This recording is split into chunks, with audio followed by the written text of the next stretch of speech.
Na melota nọrọ na nwekwerechi ọnwa nọ nwa nwaanyị mba nọ awụchashiala n'ugbo quick one. Anọ m nwanne anyị nwaanyị akpọ m na phone si m nwaanyị mba nọ m za ya sị m na few years ago na enwere nwokorobịa na ya bụ mega ihe. Ya nwokorobịa ọkwa ndị only son nne na nna ya mụrụ ha otu nwoke otu nwaanyị nwanne ya nwaanyị ka ada ka toro ya. O nwere onye tụrụ ya ime onye ahụ edina ya kpatara na agadi nwoke jiri lụọ ya enweghị much ha manage gị. Ke nwoke ya na ya bụ megakwara ihe nwere business ọ na-eme business akpụkpọ ụkwụ ụmụ nwaanyị ọhịa ọ na-ere akpụkpọ ụkwụ ụmụ nwaanyị throughout ihe kpọsa na shade enweghị ka ahịa nwoke ọhịa nwoke nwere ike ịchọrọ bata ebe na ọwụ akpụkpọ ụkwụ agbalị ụkwụ ụmụ nwaanyị na ọhịa na-ere na ya onwe ekwenụ na nne na nna ya nwụọna na ya na-ere ụmụ ruru ihe na hostel emekwa isi nwee small fridge na room ya ebe a na-ere mmanya ma pịa ọta juru oyi na ọhịa eji asọpọtụ gị onwe na university ya nọ na ya nọ year 3 bịa ma tradition ma ha abụọ na-eme ọ naghị enye ya any support ihe ọ na-agwa ya wụ na oruru business ọ na-eme na o rewe nyewere onwe ya aka na ka ya nọ na ya chọghị iji ike akpa ịkpakọrịkọ ka business ya hapụ ịda ya ghọtakwana ya wụghị onye na-enye mmadụ nsogbu ya sị no problem ya wụ somebody ya eshi na ala obi ya hụ this young man n'anya hụbiga ya oke ọ ya ka ha nọ n'ime relationship ọ nọtara na-eme ruo 1 December ọ sị ya na ya ga-achọ ka ya soro ya laa gaa hụkwanụ mma ya na mma ya o tere ya na-ahụbe ya nsogbu anụ na ọ ga-eme ka kwesịrị ebe ya na-enwe wuhu nne na nna ada nne ya alụkwala n'di ahụ dị ha mma ha nọ ọfụma den ụmụnne ndị ke nwoke ka ọzọ gbaga mbọ na Lagos na-achọ ụzọ ha na ọ chọ ka ya soro ya laa December no problem ruo da December ya ma na ya na-aga hụ mma ke nwoke sị lee ihe ya ga-azọ ya ugbu a na normally na ụmụ nwaanyị gift na-abakawa ha n'anya wụ ejigbote ọkpa akwa ya ga zọrọ this woman big Hollandis ụkwa akwa na-ama ama big Holland zọrọ the woman zụkwara ụmụ gift ndị ọzọ ka ha larutere were nye the woman ebewe tears of joy na-ebe ya na-ele ya na-ebe na Hollandis ọgbala n'ukwu ya ama na Hollandis na ịnụkwara ya enwechake nwaanyị bido gọwara ya ọfọndụ bido kelewe bido kpokete nwa ya nwoke si na ọhụkwa nwanụ na ya na ya abụọ na ya na ya abụọ na ya ewerele ngọzi enye ha mana ụmụ nwana ndị agadi nwaanyị o nwechakwa ha agadi n'ụdị ahụ mana the woman wụ a young old woman ha nọcha Christmas ahụ lọta ya laghachi back to school ke nwoke alaghachikwanụ back to business January ahụ ka o ruo 1 weekend ọgwa ya na ọkpọ ya na ụmụụlọ ya dịla messed up na ya biko bịata weekend a ya sị oke na ya ga-abịa ya wụchasha clean ụmụụlọ everywhere shie na iti jori na fridge o ruo na Saturday afternoon after emechara ihe na-eme ya na-agajezi na shop ya hụ ebe egburu bel ụmụ nwoke ụmụ okorobịa eju di ya na-ahọ bel ahụ kwanụ boxers and singlets ọhịa egburu na that bel ụmụ nwoke na-ahọ ya gaa nga na họta 3 singlets chapara atọ dị mma were gwakwa dị mma na ọwụ na ya onye azụgara na ọ nọkwa n'ime ahịa na ugbo ma ọwụ na this line ka ya gawa na ọwụ na o cheke ya ọ dịghị ya mma na ya ga-erite ọnụkwa dị mma na si oke ya kwụ ụgwọ were singlet na gbajeme na-abịaje na shop enye nwoke na ịbịa nye ya na ka e rutere nga hụ na protector were eghe mere the main door nke wụ glass nke slide door na emechiri emechi ya mara na mmadụ na ya even though as long as protected dị open door ahụ ekwesịghị dị open na even though na ọ dị close no problem mmadụ ya baiga mgbe ya batara di ya hụ enyi ya nwoke na a very young girl very pretty girl mara mma nwatakịrị mara mma chapụ na-aba n'anya nwa ahụ mara mma na ozugbo ya batara adjustment ha na ote ihe ya likecha atmosphere ya hụrụ ebe ahụ mana enweghị ihe ya ga-eme ya gba nkịtị enyi nwoke ihu agbarụọ ya obi adịghị ya mma na ya bịara obi adọtadị ya mma ma otu na ya bịara ya sị ya na enwe singlet ya hụtara na ochie ke singlet a ma ọ ga-amasị ya ma ọ size ya ma ọ dị ya mma ma length ma gị na ọ na ọ like ya ka ya gbajeme return ọ ya otu ugbu a na the man mepere the bell ka nọ ebe ahụ ọgwa ya sị edewegodi ebe ahụ na edewegodi ebe ahụ na edewe ebe ahụ na ndị ọzọ na-azụ this type of thing anya ọ na-awụ surprise ọgajọs na-azụrụ ya na edewegodi ebe ahụ na-agbakashi ya ke nwaanyị kwanụ enwere waterproof nọ na dị a ahọjuole waterproof ahụ na different shoes with size that young girl waterproof ejule n'ọnụ already the lady ahụ ya bilie dị very bright dị happy na-achọzi sịgwa ke nwoke na-achọzi discharge enyi nwoke sịgwanụ na-ekele ya na-asị thank you God bless you thank you so much I really appreciate ya ele n'ime onwe so onye azụrụ ahịa ga na-eme thank you I really appreciate ka onye zụrụ azụ ahịa akwụkwara ụgwọ ya ka ọ dash ya ghọtaga hụ ote the girl she dị very happy na-achọ iburuzi akpa ahụ lawa na ngwa ngwa enyi ya nwoke agwa ya si echerekwanụ na oleze otu o shidizi too much in a hurry na ihe chere nọ na nọmba ka o nyere na o chefuru na ọsọ ga-enyekwa ya MTN in case ọ na the other one agaghị aga. The girl asị okay kpọrọ ya the number, ọ dial the number, phone the girl ringiwa. The girl osisi the girl na ọ dọsagodo na akpa na ọ nọtụkwanụ small na ya nọ na enwe ihe ya chọrọ icheki. The girl asị na ọ dị ya ngwa ngwa shere dị akpa ghere ụzọ pịam ya laa. Ke nwoke ebe ntụ were fon ya kpudo ihu n'ala na-apị fon na ihe eri ya n'onwe ya iwe na ọnụma ya bịa hụ na presence ya adịghị welcome. Ya sị ya na o chekere singlet ya wetere na ọ na ọ like ya ka erita ọnụ ya. O were the singlet chekele ntị sị na ha dịcha mma na ha dị mma na ya thank you. O were wọtawa n'ala ọ wọsawa n'akụkụ ebe ahụ. Ya hụ na obi adịghị ya mma ya gwa ya sị ngwa ka ya bịa lawa na yard. Ọ sị oke nsogbu anụ ya egowere ụzọ pụwa na nwaanyị mba nọ mza. Sometimes from that day ya na-emitiri wezi that girl once in a while ya jam kwara the girl na-abịazi dia steady. Ruo otu ụbọchị enyi nwoke mgbe gbewe dat na kwa mana ihe na ya bụ no relationship ya sị na ọ bụ enyi ka ha na-eme ya sị na ọgwụkwa marriage ya sị yes. And the essence of ihe gbasara enyi nwoke na enyi nwaanyị ka a mara ma ije marriage ọ ga-aga ma ọ bụ na iji ekwe ha agaga na ga-drop kwa ma ya sị yes. Na ihe eji na-agwa ya na ọ bụ otu o shi akpọ mmanya na phone azụ obi mmanya na to avoid echi mmadụ asị after everything ya mere nne mere onye ke ohiri na chokolate wuru ọ dịka ugwe ya eji na ebiko slow down. Ya sị nsogbu na ya na ihe okwu nwaanyị mba nọ stage Igbo ka nọ afọ ime acha ya gwa na elekwa ete ekele na ele ha ga-eme ihe ugbu a na ke nwoke asị na ya hapụga nwa ahụ mụọra ya na ya jụọ eso mụọ ya na ha ga-alụ because o propose be marriage ka ọ mụọ ya ka ị ka ọ mụọ ya ga-ekuru ya ga-agawa school ga-agbotowe le ya ọta condition ya ga-eji mụọ nwa. Ọ gwa esi ya mụọ ya na ya nwere plan, ya nwere better plan, ya mụọ nwa ahụ n'ụjọ atụla and everything will be fine. Ya so okay na ọ weta eshi bụ gị ibu afọ ime nụtara gbagote still no support ya suspend ya academics ya bụ eze n'ibu afọ ime ruo na ọmụmụ ya hụtagaghị onwe ya ga-enweta every support ya nidiri n'ihi na ọ dị too stingy ọ na-arụ ya in fact ya hụghị ahụ na ihe ga-adị oke ya chịkọlata obere ego eji gbara lawazie na village gakwuru mma ka nwoke na village the woman eletekwana ya n'ebe a ka ya na village ka ya nọzi mụọ dị nwa nwaanyị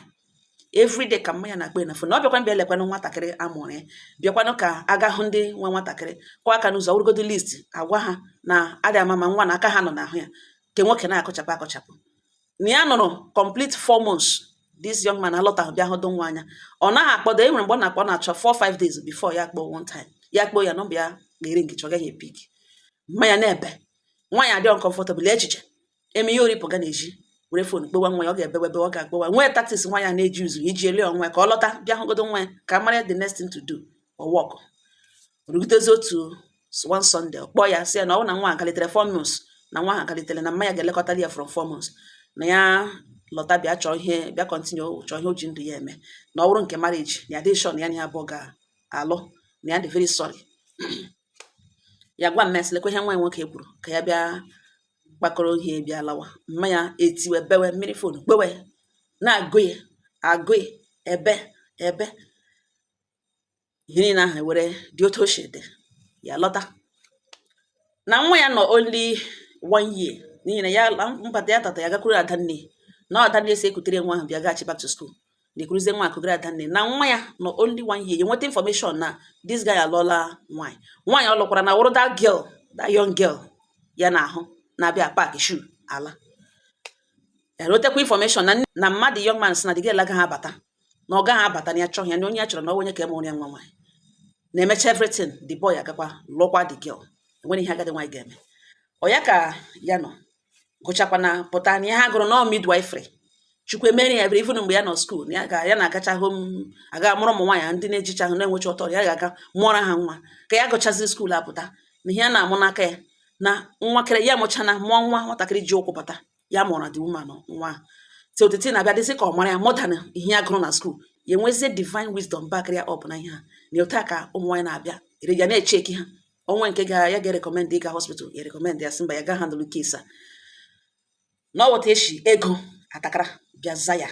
ego ha bịa za ya nwaanyị mba nnọọ ego ha za ya chukwu na-emeghere ya ụzọ enwe ebe ya na-anọ na-ama na-eji ya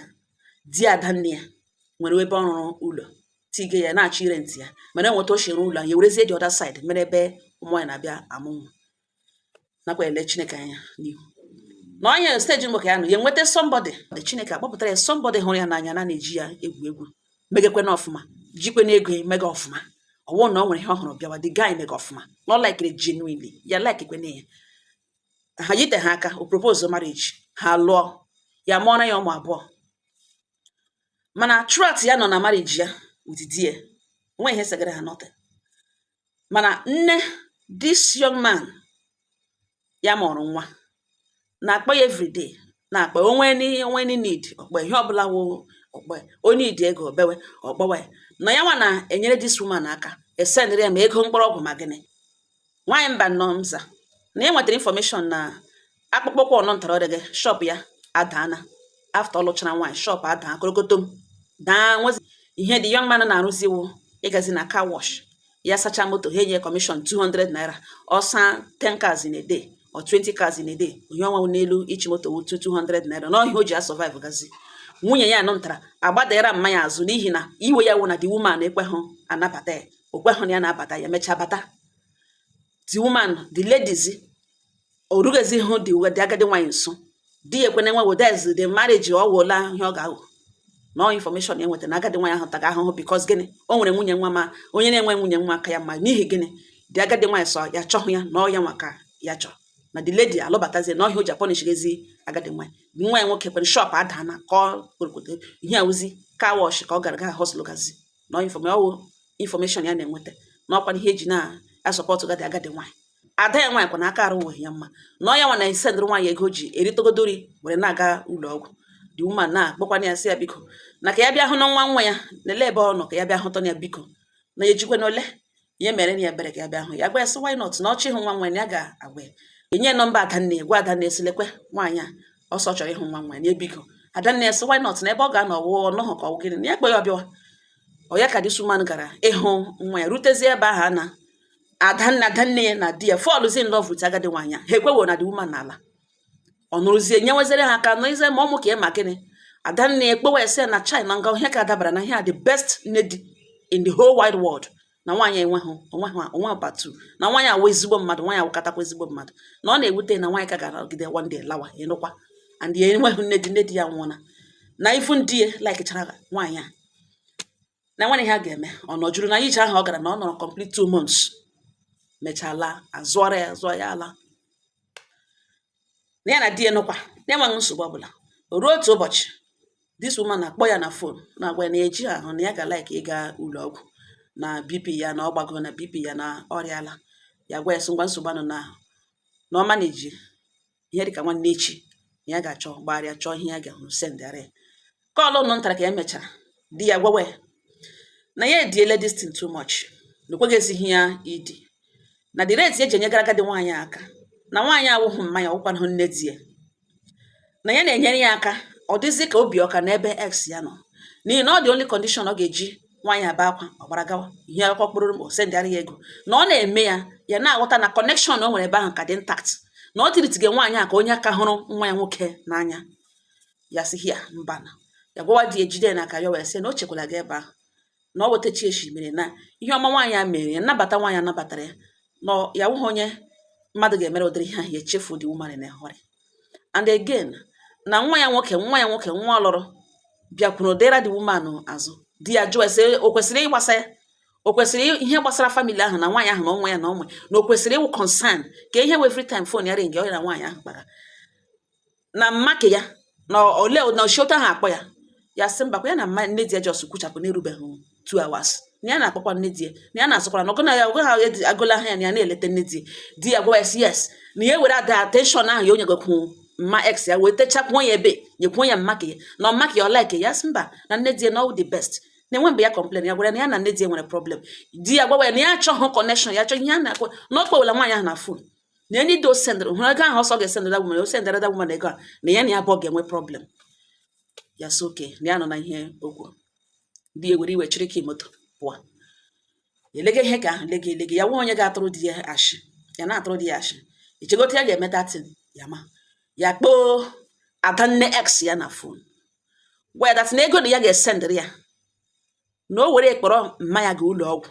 na ọ bụrụ na o nweta this money na ọ kpọkwala ya na phone bịa kelewe ọ bịa say thank you ọ na enweta the money or send one message na o receive the money na ya were ya kpọrọ mmanya ga ụlọ ọgwụ were kwenu so amount of money nye mmanya cash ka o jide ya onwe jidekwenu this one na mana ọ kpọkwala ya na phone bịa kelewe ya na ọhịa sị ka ya gwa ya the lady ajụwa ya sị chai na ya na di ya onwego okwu ya sị ya mba na enweghị okwu ha nwege na ihe a wotu eshiri chọọ ya biko nwaanyị mba nọ mza ya amahụ natara mgbe ya na this lady na-ekwu na ex ya pere nwanne ya nwaanyị visit na ya na ya bụ ọnụ weta ka ebe that same day you send the money weta ka ebe 11:30 ex ya kpoo ya na phone bido kpowa phone na-akpọ nọmba ya ya sị lekwanụ ka ejikwana ya na onye ka and di ya nọ there ọ na-ahụbekwana otu a ka onye onwe ji phone eme ole ya anya ya chọghị ipik kọl ahụ ya jụọ sị lekwanụ ka eji ụta na kpọkwana ya ke ekwanụ nke gịnị kwanụ gakwana ekpelekwe taa ma o ji na-akpọka phone ọ na-akpọ phone na-eri nga akapụ di ya gwawe si na phone ahụ eri nga ha kwere again without ya nwe pik ya na phone na-arị nga ọzọ na ego pik kọl ahụ na ọhịa ya na-agwa ya nakwa ex ya kpewela kwa ọ chara n'ọkụ bịa yes na o pik kọl ahụ ya pik ede kọl ex ya bịa gwawe si ya na ya ekelere na ego sendere Adanne now ego sendere Adanne taa a ga-eji kpọrọ mmanya gaa ụlọ ọgwụ na-ele ihe o ji esi Adanne ya ekelekwele na onye mere ihe ọma kwesịrị ka ekele na ya sị ka ekele na ya na Adanne ya nọ mgbe the money bịara na ya thank you na ekelere na ya dịkwana sorry na ugbu a ka ihe niile ya mere ya regret ga na ka ọ bụ ya lụrụ alụ na in fact na mgbe na-adịghị anya ya na ya ga-agbasa that marriage na ihe ya nọ n'ime n'ọwụ marriage na ya echetara ugbu a na ya na ya na-anụzi ka echetara ihe ya luzuru na ya dị very very sorry na ya dị very very sorry na nke esi ọkwa na di ya enwekwata ochi kpawa ya gwa ọjọọ na ya nwa adịkwala available because marriage ya na ya ga-end ya mgbe na-adịghị anya na ya sị ka ya gwa ya na ya dị sorry nwaanyị mba nọ n'iwe ihe ya gwara ya wee gbe eluigwe gbagbukwe ya gbanyụọ fonu na ntị ya di ya jụọ sị so na ọ gara n'ihu send ego ahụ ya si ya esere na ọhụ na the reason ya ejiri sị na ọ cut off from her past ọ na-akpakwa ebe ahụ akpakarịkọ nwa mụrụ ha ọwụ ha nwazụghị na the woman awụghị nne di ọwụhụ nne na ọ dabara ya na nwa nwoke na every time o buru problem nwaanyị a n'isi na o mechara that woman ihe that means na ọ ji indirect way na-achọ ka obi ex ya loto ikekwe probably who knows maybe tomorrow na ihe ọkọkọ akụkọ na ọ na-echi na marriage apụta na ihe ọha ọ chọrọ ịnakwa ọnụ na ngwa nsogbu anọ na ka ya pụọ ọrịa n'ụlọ na o were ohere na ugbo ya na ex ya kpatọpụ ọwụ na ọgwụkwa nwere mgbe ya nwa chọrọ ịpụta ka na ọgwa ya na ya ga grant ya divorce ebe onye ka agwala ya na ya na-apụta na ihe ahụ otu ga na that family na ọhụrụ ya di ya makporo ime ụlọ buo ngwongwo ebu akpa ya na-arịọ igbe ikpere na-arịọ odo eje ihe na moto zoom off enwe ebe ọ gara ya ma ọkpọ ya na phone na ya gaghị atụpụli ya eji na ihe a na rented house ọgwụdo n'ụlọ ya because of ụmụ ya na ya gaghị atụpụli ya eji na ọ ya nwa ga-apụrụ ha na ya apụrụla na o were ohere na ugbo ya ji nyere ya ohere ya na es ya kpakọ ọnụ mana mgbe ya onwe ya na-apụtakwu ebe o kọmuniketịla gwa ya mgbe ya na-apụta na the floor nwoke ya na-enwebe di ya nọ ya ma na ọhịa ejiri kpọwa ma ogbe nwaanyị mba nọ na mbikọ na ya na di ya kwụ efulegem na enwere otu m ga-esi kpọtọ ya na fon gwatụ ya okwu ka o mee understand m jụwa esi sọ gị na di fologem ya dami di fologem ya sị ngwa nya m nọmba ya were oso were ije send ya the nọmba ụmụnne m akpọla m nwanne ya nwoke na fon ama m na o sevụrụ nọmba m ya etie sị mata ya ọ bịarutela ebe a na nwaanyị o butele mata ya ebe a na nwaanyị mba nọ mza ya chịwa m sị nwanne m nwoke ya sị nwanne ọma m ya chịwa ya sị nwaanyị mba na ebiakwala amakwa m gị ebiakwala m ibugharị brand na m sọ ọwụ ihe mbugharị brand eziokwu kwụ ọtọ a na-agbala ha ya agbala ha ịnọ ịnwetara chansị m kwuwe awa kwurụtọ ya sị ngwa m kwuwe m sị nna m ya sị ọba na uru ịbịa gbawa okwu gburu m egbu okwuru mma ewelite aga straight to the point ga-ekwuo ya olee ihe iji hapụga ụlọ m hapụga your beautiful wife hapụga ụmụ gị buru ngwongwo m pụọ onye ka ị pụrụ nwunye m akọrọla m everything na ịgwa m eziokwu ihe niile nwaanyị akọrọ enwe mgbe ọ kọrọ m na di ya na-akpa ya agwa ọjọọ enweghị mgbe ọ kọrọ m na di ya ahụ ya n'anya enweghị mgbe ọ gwara m na o nwere nke di ya mere ya now ihe esegakwa n'okwu awụhụ na ijidere nwunye ya na nwoke ọzọ ọ na ex nwana a na-ekwu okwu ya amanụhụ mgbe gratitude ji wụrụ offense enwe ndị dị otu ahụ ịfụ mma ọnwa m enwe ndị ihe ọma imere ha okwu ọma ikwuru ha ga-echefu ya echefu ha anaghị echefu ya ya nna m o kwesịrị na iwe offense ọgọdụ ma condition i nyere nwunye gị ọkwa ihe ị ga-enyekwa ya time. Echefukwala na ya na that old woman nwere ten okpo nwa agadi nwaanyị ahụ, and nwaanyị ahụ wụ otu mkpụrụ nwa nwoke na otu mkpụrụ nwa nwaanyị ka ọ mụrụ. Ịhụna n'ote condition shi dịrị obi ga-atakọrọkwa na ahụ nwa ya akwa na agadi nwaanyị. Ọ gịnịkwana ihe agadi nwaanyị ga-erikwanụ? Gịnị bụ ihe nwa ga-emere ya? Ya wụ na ọ dịla too much. Tidolo onwe gị na position of this young man or your mother. Enwekwara onye etiri shuga n'ọnụ ya gbapụ ya. Buru ngwongwo gị laghachi ha back to your wife. Ka ị hapụ igughere temptation ụzọ, ka ihe hapụ imebi nke iji ka otu iburu ngwongwo gị hapụ ụmụ gị. Ọ bụ onye ka ị gbagara imeteghị ya? Ya asị nwa mba nọ nsị meteghị ya na ya awụghị onye na-ejidekwe mmadụ, ya na-ejide m sọ ọwụghị ijide mmadụ. You must ọwụghị ike awụghị ijide mmadụ. At least ị ga-eme ihe ị kwesịrị ime for your love. Ole sọwa ịhụhụ nwaanyị a n'anya. Yes, ọ dị only condition ga-eji gbaa dịka ọsọ ya gbaga. Mana o kwere m nghọta na ịhụrụ nwunye gị n'anya, ejighị ya egwu egwu. O kwuru okwu ọma gbasara na ịhụnanya unu ọwụghị ha na-enyo enyo. Ọ gịnị ka ị ga-eji buru ngwongwo gị hapụ gị ụlọ onye ka ị na-agbara imeteghị ya? This young man ọwụ ihe ime gị na exactly ihe ọ chọrọ ka ime. Ihe ime gị ugbu a exactly ihe ex nwunye gị chọrọ ka ime. Mgbe ahụ ọ kpọrọ nwunye gị ka ọkọ akụkọ akọcha, ihe ị na-emewo nara nwunye gị phone si ya young man ya sị na ịnọ na ihe o kwuru na ịnọ ebe a. Otu ahụ ya na nwanne nwaanyị nọ mgbe nwunye gị sendịrị ego a na ote gị na nwunye gị nọ na by this time ọ kpọga na o kwesịrị ịma na di na ya nọ na ụlọ na gị na nwunye gị nọ na ịdị aware of the money esendịrị mama ya, na gị onwe gị nwekwara nne nwee family, na ya ga-achọ ihe ọ ga-eme were lekọta mama ya, na ya kpọzikwala nwunye gị na phone na o chekwere time before ya were phone number kpọwa na kofidiri na nwaanyị a ọ na-akpọ ụlọ ọjịhụ di na nwaanyị ọ na-akpọ wee married woman na ya wụ the husband, na ọ kpọkwala next time disturb ọ gara disturb ọ bụrụ mgbe ị nọ nwunye gị n'elu, na ya nwakwala nwa kpọọ ha ka ọla ọkpọrọ again na enwezighị ihe ya na nwunye gị ji n'ọgịla na ihe a na ọwụ your wife. Ọ gakwara ịkpọ kpọọ mgbe ị nọ nwunye gị n'elu distract agụ from na ya nwakwala ya nwa next time ọ ga-agbawa ya onwe ya, ọ ga-egbute n'ihi na mission ya o ji kpọwa by that time ọ ga-efail. O failure efail. Ị gaghị abịa gị mission duo akpa na ihe ahụ ime gị na exactly ihe that young man chọrọ ka ime. Sị nwanne m nwoke biko jiri n'ọwa ya laghachikwu family gị ebe ahụ ị nọ na ọwụ na họteelụ ịbụ ọnụ ga-ego ebe ya to avoid temptation ekwensu onye arụrụ ala. Ka ị hapụ ka mmadụ hapụ ịga asị ka ya bata n'ime ọcha ga-anyụ ọchị ruo ebe zuru ezuru. Jirikwe n'ọwa ya lawa ahụ lakwuru nwunye gị lakwuru ezinụlọ gị. Okwu a ihe awụghị okwu kwesịghị ịbọda gị just that ịlụrụ nwaanyị nwere ezi obi. Ọ kwesịghị ịwe crime. Ọ natara ji ọgọdụ ma ọ ga-adịkwara ha azụ ọkwa ma ọ ga-adịra agadi nwaanyị azụ ọkwa ihe nwayọ nwayọ. Ọ bụ ihe a ga-eji ike akpọ fon agaghị epikikwe ọkwa ihe nwayọ nwayọ. Ịnụkwa ya nna m biko arịrịọ ka m rịọ gị. Ya sị m nwaanyị mba nọ na actually na ya chọrọ ịlaghachi back to them before call m abịa, na ya ga-alaghachi na emesighị ụmụ ya, na ya nọ na ihe m kwuru na m gbakwa ya dọkwa ya ọdụ gwakwa ya na ihe gbasara akụkọ nwaanyị a na-erezi mata that woman na family na nwa nwoke mata ya bịakwa again na family ka ya na ya ma ndị ahụ ya chọkwa na ihe ma ha na ihe awụ past nwunye ya chọkwa bịa dị disturb wa ya na ya abụọ na enwekwa ihe m ga-agwa ya m gwakwa ya na ya chọkwa ha akụkọ nwaanyị ahụ na nwa nwoke ejikwa ha eji ahụ na ya chọkwa ya. Ụmụnne m okwu anyị were gbadebe Chukwu emekwa na ebere mkpo nwanne anyị nwaanyị silekwa ihe di m kwuru. Ọ sị ya chọrọ ilo na ya na-alụ taa ị ga-eme ugbo gbajeme ga-eshiere ya favorite ya ga-emeji ime ụlọ dị neat na-eshi ndụ ọ na-eme nwoke guru ụzọ bata ọgodo ma iwe wego ya side ya ekuda mee ka ebe ahụ dị very behube gị shiere ihe ọ na-eri mbata ọ na-abata gị gụrụ ya kwekwere ya nkwa na ịnọ na ihe o kwuru na ị natara ozi ya na ọ ga-adịkwa ụta ahụ ọzọ. Unu ebiri gawa ka ịkpachapụkwanụ anya ṅụ dị very very careful ka ị hapụ imebi ụlọ ṅụ ebe ị na-achọ ka imejie ime onye ọzọ ọ dị happy. Ụmụnne m ya wee wụrụ ya ọhịa m gwara ya sị m gwakwa ya sị aga m ejikwa akụkọ nụ ga-aga gbatụkwara ya ụmụnne ya ịma na nwaanyị mba nnọọ ana m akpọ n'aha mana aga m eji ya ka ụmụnne were tụọ onwe ha ọdụ n'ihi na ihe ụwa ṅomi ya achịwa ya sị m nsogbu anọ ọ ya ka m bịa gbotowara ọnụ ngalugbo ine. Now by God's grace that family ha edoziele udo achịala. Ihe butere m ebe a na ọgịnị ị nọ na relationship gị na nwoke na gị na nwaanyị gị nọ na relationship now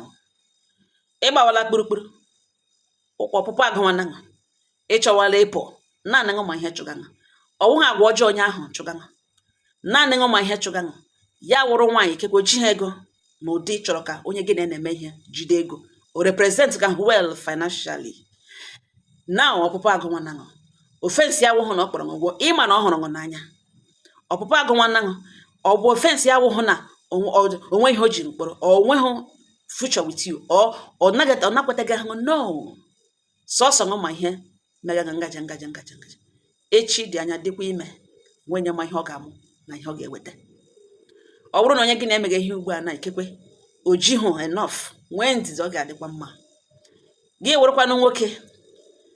ọ na-egwute m na oge ka ugbu a ihe nwoke ji achọ ịlụ nwaanyị wụ na ọmaka anaghị eji ọmaka ọmagbuola onwe alụ di na nwunye mma na-efe ede mana e nwere ihe a na-achọ n'ime alụmdi na nwunye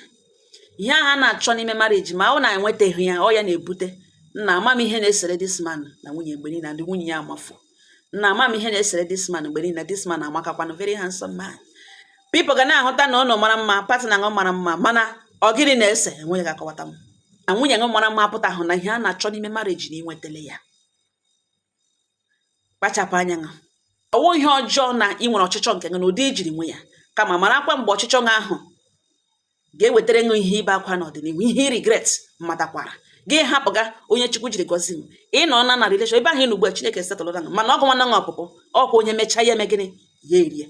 ọ ya kpatara iji ike aṅapụta from ihe gị na mmadụ na-eme ọ ya na-ebute emecha regret wa ọ ya kpatara ụfọdụ marriages ụfọdụ partners ji arịa their exes today mgbe niile ex adọkara from the past mgbe niile arịaga ex mgbe niile ex kpọka mgbe niile akpọka mgbe niile na-akọnet ex na-eshi na past na-abịa kpakpakọrịkọ ọ gịnị butere ya ọwụ mgbe mmadụ filiri mgbe mmadụ na-amaghị ihe o ji ya eluzuo ya onye ọzọ tụtazie ya gị shizi na the word of ndị ex na-abịazie nye nsogbu akpọzie fon akpa ekpakarịkọ bịa wezie problem marakwa ka ahụ iji na before gị wuo ex before gị bịa chetazie na ịma ịgwakwara gị makwara mgbe ịba bazie na mmatakwara dịkwa sure na ihe ahụ ị chọrọ ịwọk out of na ị gaghị emechakwa chọrọ ya bịa ya wụ n'ọdịla late gị na-achọzi ebe ide family marriage ga-agbakasa ka ị nwee ike dọpụta ihe gịnị ya nọ ị nwere opportunity gị hụ ya onye ọzọ ewerezi emechaa kpekpuru gị na-abịazi akparịkwa dịkwa very very sure na onye ahụ ikpe ha wụ di nọ ka ịgbaga ụkwụ na ikekwe es ga nọ na omega ọfụma dis and that ikpewala onye akọmuniketi wala ọ ịhapụrụ onye ịhapụrụ agala mbebe omega ọfụma onye ma value ya tetala gị ishebe ishi kpara vuru bi na-akpọ fon dịkwa very very careful na ihe ahụ ị nọ n'ime that relationship ị nọ n'ime ya now ị chọrọ ịwọk out of it dịkwa sure na ịpụcha na ọkwa ịpụọ gị ilu ashmakwa ọhịa m sị ma bịa gbotere ọnụ ngalata ụmụnne m udo dịrị ọnụ